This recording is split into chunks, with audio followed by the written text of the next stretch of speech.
各位弟兄姐妹，大家晚安。非常高兴我们在每周三的晚上，我们同一时间一起来领受神的话语。邀请我们各位，我们一起将你旁边如果会有影响到你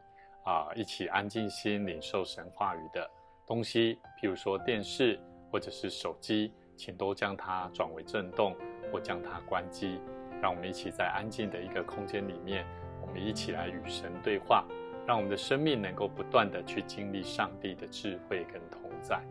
愿主祝福大家，今天晚上我们一起的领受。这个时候好不好？我们一起同心，一起来唱首诗歌，耶和华作王，在我们的生命当中，让主来掌权我们的生命，让我们得着更多的力量跟盼望。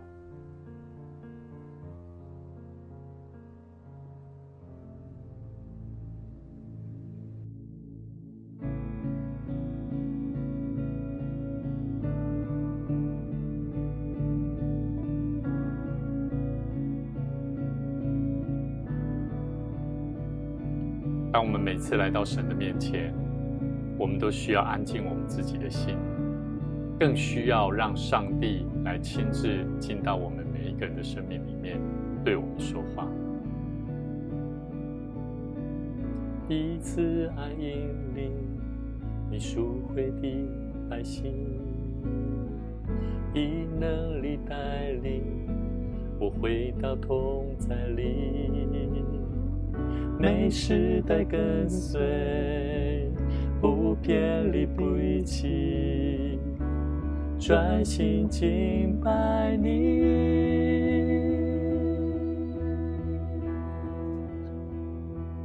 耶和华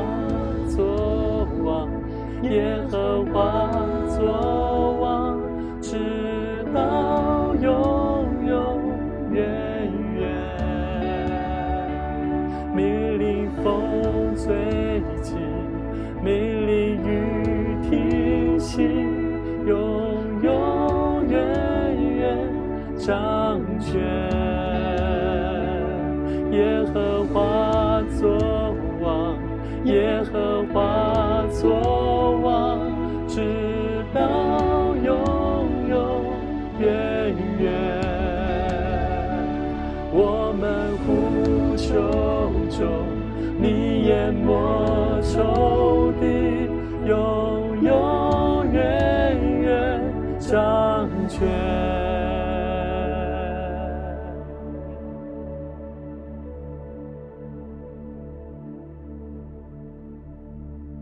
让耶和华作为我们生命的王。耶和华，你作王，你作王，直到永远。耶和华，你作王，你作王，直到永远。耶和华，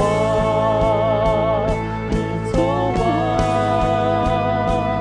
你作王，直到永远。耶和华，你作王，你作王，直到永远。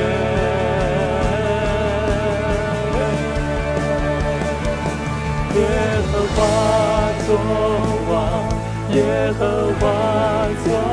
王，直到永永远远。命令风吹起，命令雨停息，永永远远掌权。耶和华作王，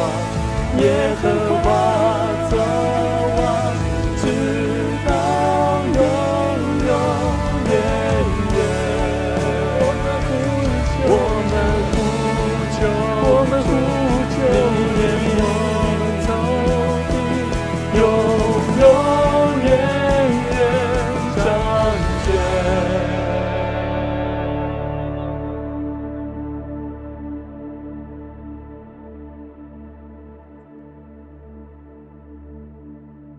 我们呼求耶和华，你作王，你作王，直到永远。耶和华，你作王，你作王，直到永远。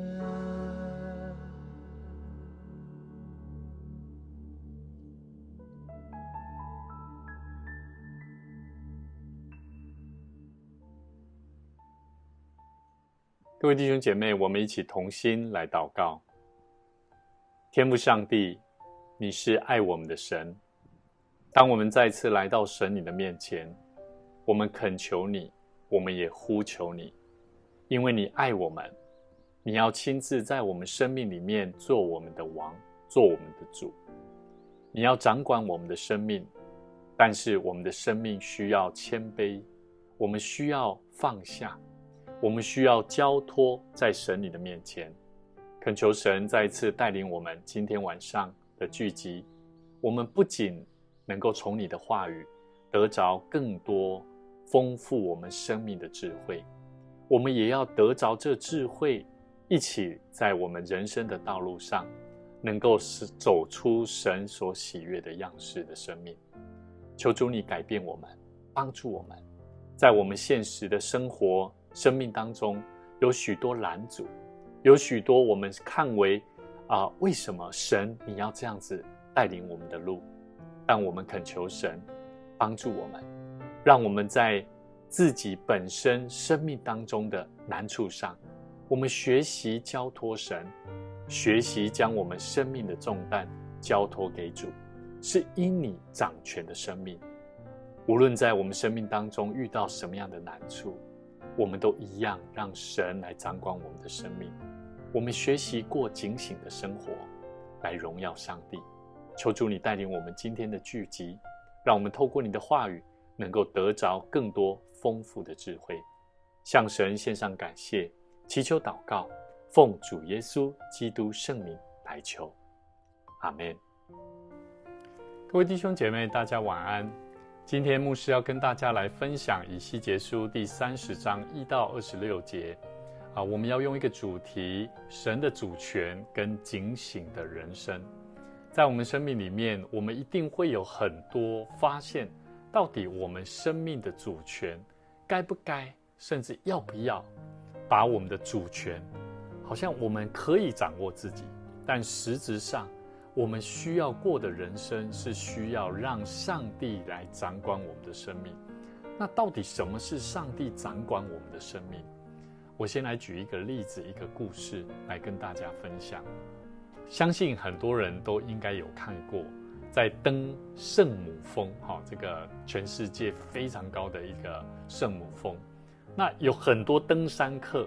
那他们曾经甚至一定都会遇过，就是在登山以前，他们急着想要去登山，可是在即将要登山的时候，气象预报说天气转坏了。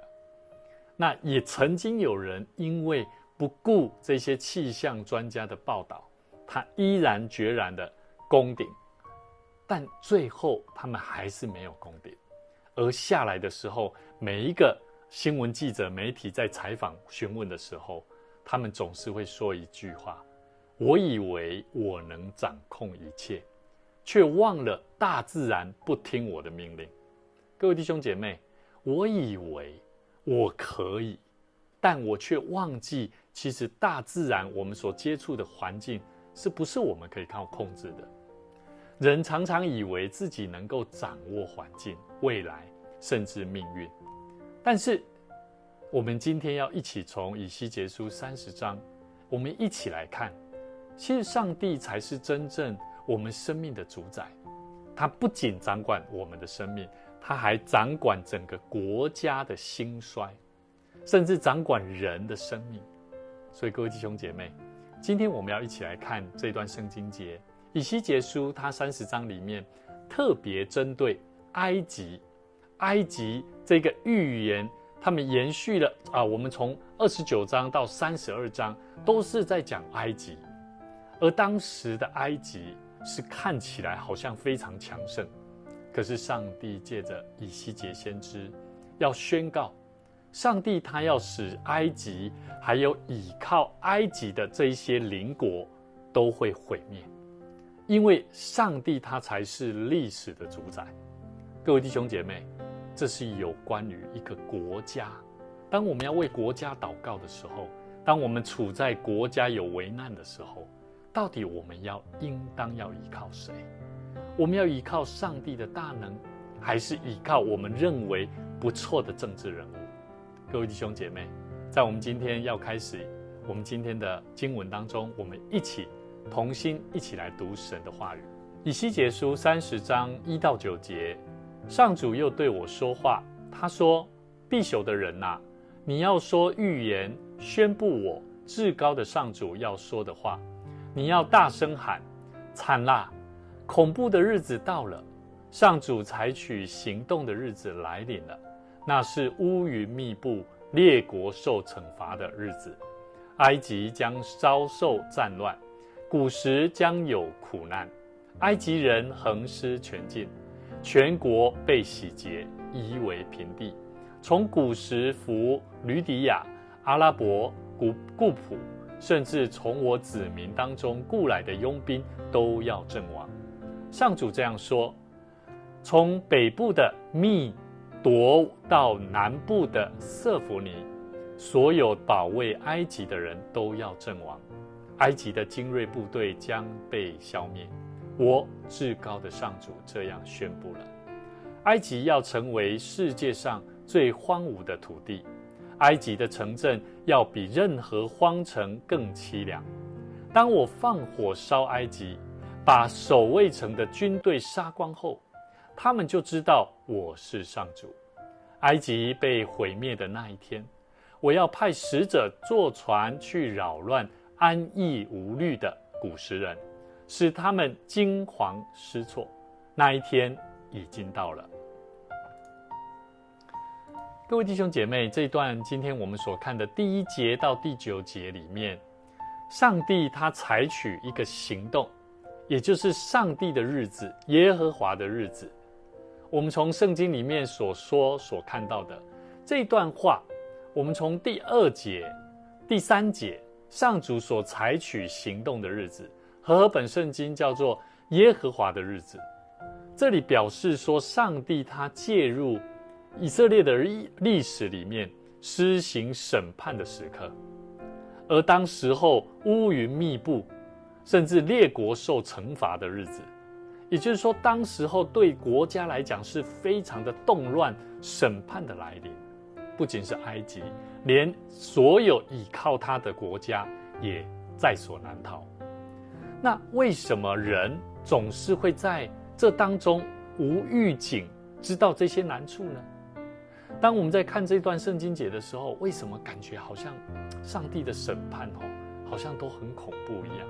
其实很多人都在看这一段，都会觉得说：哇，你们的上帝真是恐怖。其实这个重点是在什么？在人，其实当时候的人总是在安逸，没有什么好挂虑的环境下，所以在那当中灾难来临的时候，我们其实都不晓得。所以我要问各位，很多时候我们自己在安逸的环境下，在敬畏上帝，在敬拜神，在亲近神，可是我们有没有想过，我们正在那个安逸的环境，而不知道灾难就要来了？我们知道这一次台湾花莲所遇到这个堰塞湖，这个堰塞湖其实没有什么，这只会这个积水简单讲叫做在山谷里面的所积的水，突然间崩解了，然后这些水就突然间涌流而下，带着很多的这个泥沙泥滚，这样滚滚往下面的这些下游的这些村庄，所带来的灾害。可是你知道这些灾难什么时候会来吗？你不晓得。当我们在沿海地区，或者是我们在很安逸的环境下，我们很少人会去体会到。所以各位弟兄姐妹，有些时候这段圣经节在告诉我们，我们的安全感实际上很多时候我们很容易建立在我们想要建立的可能金钱，可能是我们的人际关系上，可能是我们觉得很安全的，只不过是一个方法的改变而已，制度上的去调整，甚至制度上的去面对，我们就觉得哇，头好痛哦，好难哦。可是我们不晓得，原来我们这在环境当中，我们是最安全的。真正的安全感，我们是应该建立在跟神的关系上。所以我们看到这段圣经节里面谈论到有关于上帝的日子到来，到底对我们基督徒，对信上帝的人来说，我们有去想过这个问题吗？上帝要来是什么意思？上帝的日子来了是什么意思？各位弟兄姐妹，在今天的圣经节里面，上主采取行动的日子，我们都要好好的谨慎来生活。所以今天牧师用一个主题，神的主权跟我们警醒的人生是何等重要啊！我们不是单纯去看待上帝是一个大有全能的神，所以我们是倚靠他的。那真的倚靠他吗？我们根本就不相信上帝的主权会为我们的生命带来什么样子的责罚，会带来什么样子的修整。我们根本不担心那个修整责罚的问题，我们只认为我相信他就好。我们不相信上帝的主权，我们也并没有把全然的生命交给主。我们继续来看今天的圣经节，第10节到第19节。至高的上主这样说：我要用巴比伦王尼布甲尼撒的手摧毁埃及的财富，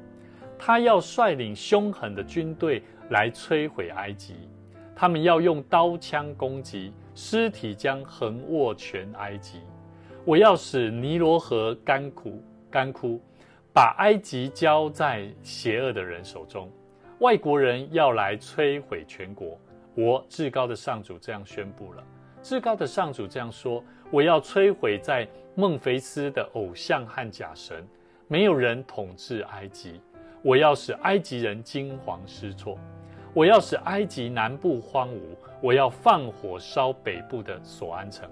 惩罚首都底比斯。我要向埃及最巩固的要塞训成倾注我的烈怒，摧毁底比斯的财富。我要放火烧埃及，训成将饱受灾难。底比斯的城墙要被击破，敌人要像洪水一样冲进孟菲斯。希利波里城和比伯什城的青年都要阵亡，其余的人要被俘。当我摧毁埃及的力量，消灭他所夸耀的精锐部队时，黑暗要遮盖达比密，密云要笼罩埃及，埃及各城镇的居民都将成为俘虏。我这样惩罚埃及，他们就知道我是上主。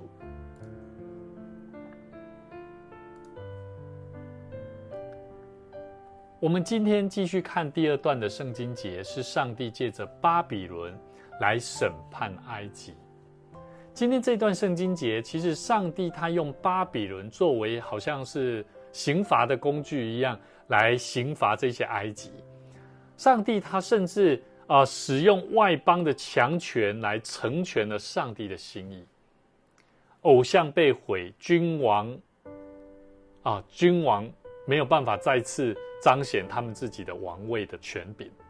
象征着是人所能够依靠的政治跟宗教的体制都会失败。所以各位弟兄姐妹，这里讲到偶像，这里讲到许多这些偶像假神。今天我们的偶像是什么？我们很多基督徒，我们会想说，我要靠哪里？靠谁最有力量？靠哪一边最有力量？其实我觉得，当这个环境越险恶的时候，我们更需要依靠上帝，而不是像人的成功，好像人应该要怎么做才是对的。我觉得这些都不是最重要的。我们的生命有什么是我们愿意放下的？这是今天我们在看待这些圣经节里面，当上帝要用巴比伦王尼布甲尼撒的手来摧毁埃及的一切财富，他们用刀枪攻击，让他们尸体这就死伤严重了把埃及交在邪恶的人手中。很奇怪上帝为什么是透过巴比伦尼布甲尼撒？你也会觉得哇，你们的上帝怎么会是这样在做事呢？我觉得上帝掌管万事，包括我们看不懂的这些苦难，我觉得上帝就是这么的特别。但是当神让我们感觉到失去依靠的时候，他让我们看到许多灾难临头的时候，我觉得上帝是要让以色列百姓，让他们重新学习怎么样来依靠他。你会觉得为什么上帝这么的残忍？可是我觉得上帝要透过让以色列人重新在完全没有的时候，他才会学习依靠神，不是吗？我们继续看下去。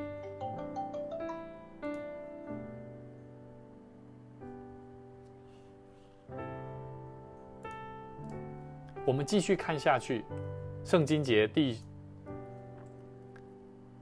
20节到第26节。我们流亡的第11年正月初七，上主对我说话，他说：必朽的人啊，我打断了埃及王的手臂，没有人替他包扎，治好他，使他能再拿起剑来。所以我至高的上主这样说：我要敌对埃及王，我要打断他的双臂，不管健全的或断了的，都要打断，使他手中的剑掉落地上。我要把埃及人放逐到全世界，然后我要使巴比伦王的手臂强壮，把我的剑交在他手中。可是我要打断埃及王的手臂，他要在敌人面前呻吟死去。我一定要使他衰弱，使巴比伦王强盛。我把我的剑交给巴比伦王以后，他要把剑指向埃及，人人就知道我是上主。我要把埃及人放逐到全世界，那时他们就知道我是上主。这里讲到这个膀臂，埃及王的手臂，和合本圣经叫膀臂，这里象征着是埃及王他的这个埃及法老这个强盛，他再怎么样强盛的这个手臂都怎么样，都会被上帝打断。也就是说，没有人可以替他包扎，也就是说，他彻彻底底的怎么样，在上帝的手中是没有办法站起来的。所以各位弟兄姐妹，我们要知道，我们今天所看的这段圣经节是出现在出埃及，在埃及灭亡，不是出埃及，在埃及灭亡的预言当中，以色列百姓在埃及灭亡的预言当中，上帝要透过以西结来告诉这些被掳的犹太人，让他们不要再去倚靠埃及因为上帝自己会削弱埃及的力量，而且会赐力量给巴比伦王尼布甲尼撒，然后使他成为执行审判的器皿。所以我们看到，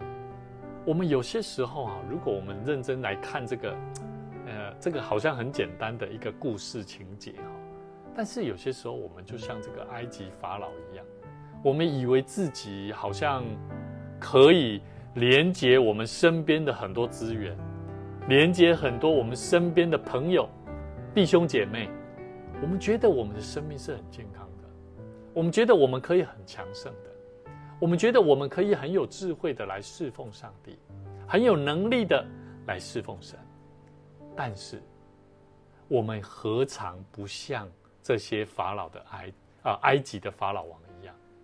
当我们拥有许多平静安稳的生活的时候，我们却忘记了我们身为基督徒的本分是什么。身为基督徒的本分，难道不就是应该要完全的降服在神的面前，然后把生命完全交给神，让上帝来掌管我们的生命，让我们的生命能够活出神的样式，让我们的生命去爱人、爱上帝，甚至把福音带到有需要的人身上，而不是单纯聚在自己的生活圈，聚在自己安逸的生活圈里面，在聚会，在敬畏上帝。我觉得在我们生命里面，当我每次看到有许多，还有那么多还没有靠上帝的人，还没有相信上帝的人，甚至还没有认识主的人，甚至还有那一些可能他们自己在罪中，他们却不知道自己在做什么的人。当我看到有许多软弱的人，有许多在邪恶当中不断放纵自己的人的时候，我的心里面会痛，我的心里面在告诉自己，我要用什么话语来帮助他。各位弟兄姐妹，我们需要神给我们力量，我们需要在上帝的面前重新回转自己的生命，让上帝亲自来管教我们。各位弟兄姐妹，我们今天一起来思考几个生命的问题。在我们的生命里面，上帝今天要折断我们生命当中一个让我骄傲的那个膀臂、那个手臂是什么？在我生命里面，我觉得上帝不断的在告诉我，委员牧师，委员，你是我的仆人，在你的一切的力量跟智慧里面，都是我所给你的。各位弟兄姐妹，牧师发现，很多时候我们会很容易高举自己可以拥有，甚至已经拥有，但我们还不知足。所以各位弟兄姐妹，我们会享受在我们自己的成就里面，我们认为我们的金钱上、经济上，我们觉得我们很稳固，我们有安全感，我们觉得我们有足够的安全感，可是我们却不敢在奉献的生命里面，在信心的功课上面，能够完全的信靠上帝。当我们愿意奉献的时候，神愿意给你吗？你相信上帝要给你吗？当你为了神的国度去付上代价的时候，你相信上帝要大大的赏赐给你智慧跟能力吗？还是你只是这样就好了？各位弟兄姐妹，当我们认为人生满足的过程里面，我觉得我们更需要神。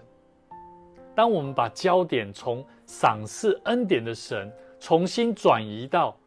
我们能够在神的面前，我们有很多的恩典，是因为上帝不断的在折断，不断的在修剪我们内心的那骄傲的心。因为上帝爱我们，他不希望我们将那种很短暂而且会朽坏的事物当作我们生命最主要的。我们认为我们跟人的关系，我们这样就好，但其实我们有很多需要突破的。求神帮助我们，不断折断我们生命当中我们认为我们体验到我们足够，但是我们并没有真正去体验到那种彻底的无助的感觉是什么。到底那个彻底的无助的生命是什么？我们求神帮助我们，让我们能够在真正的困难当中去重新回转向神，单单去抓住那个上帝永不会被折断的那种膀臂一样。我们不是靠我们自己的能力，也不是靠谁的能力，不是，我们是要靠上帝的能力。第二个问题，我想要跟大家分享，我们如何在顺境当中仍然能够保持个警醒，而且不依靠自己？到底我们应该要怎么做？我们要怎么样保持警醒而不依靠自己？到底该怎么做？在我们今天圣经节里面，我们可以看见埃及的衰败，证明说顺境是信徒最大的考验。当一切都非常顺遂的时候，我们最容易将荣耀归给自己，不是吗？教会建堂，我们觉得很顺遂，因为我们忘记了上帝曾经让我们在最困难的时候，我们怎么同心合意，一起讨论，一起互相包容，一起互相代祷，一起互相体谅。当我们跟人的冲突的时候，我们却忘记了，当我们能够跟他一起同工，那是多么的美好。当我们将力量的来源从上帝转移到我们自己身上的时候，各位弟兄姐妹，我们就犯罪了，我们就很容易离开上帝。所以各位弟兄姐妹，我们必须要保持警醒的关键在于我们怎么样持续的把这个主权交托在上帝的手中。所以各位弟兄姐妹，我们第一个优先，我们必须要持续的保持着一个承认自己的生命的所有权在哪里？在上帝。但不一定那么容易。我们必须把每一次我们可以成功，把每一次我们可以把某一件事情做好，甚至把我们自己的收入来源，每一笔款项，每一项的能力，你愿不愿意把它完全交托给神？不是靠你挣来的，不是靠你怎么做来的，不是，而是上帝的给予。所以各位弟兄姐妹，这才是真正持续的承认上帝的主权在我们生命里面啊。所以各位弟兄姐妹，我一直非常期待，在我们生命里面，我们一定要与神的关系一定要非常的和好。当你跟神的关系不够和睦的时候，不够亲密的时候，很多时候我们很容易是靠自己在过活。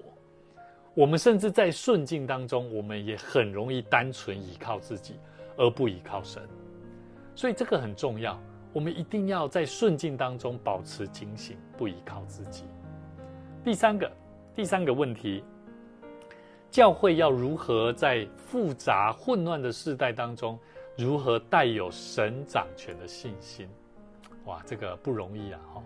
为什么那么不容易呢？因为这个混乱的环境，我们很容易我们也祷告神，但如果你跟神的关系又不是那么的密切的时候，你更不知道该怎么向神求，那怎么交托让上帝掌权呢？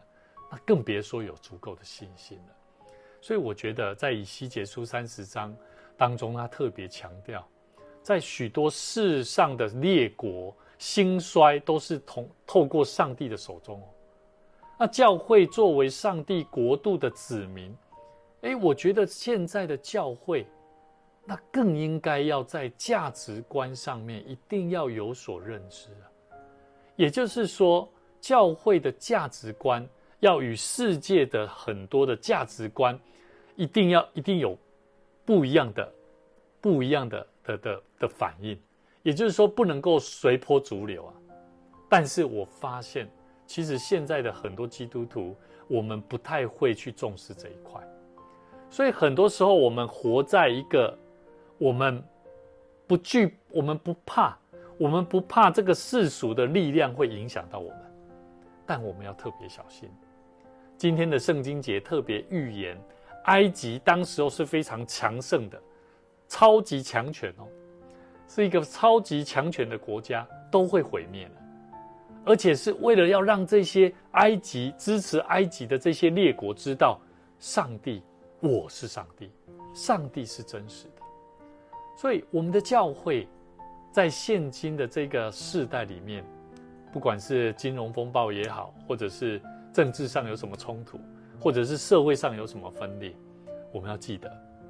这一些，我们不要为此而担忧，我们也不要进入这个环境当中，我们也跟着谩骂。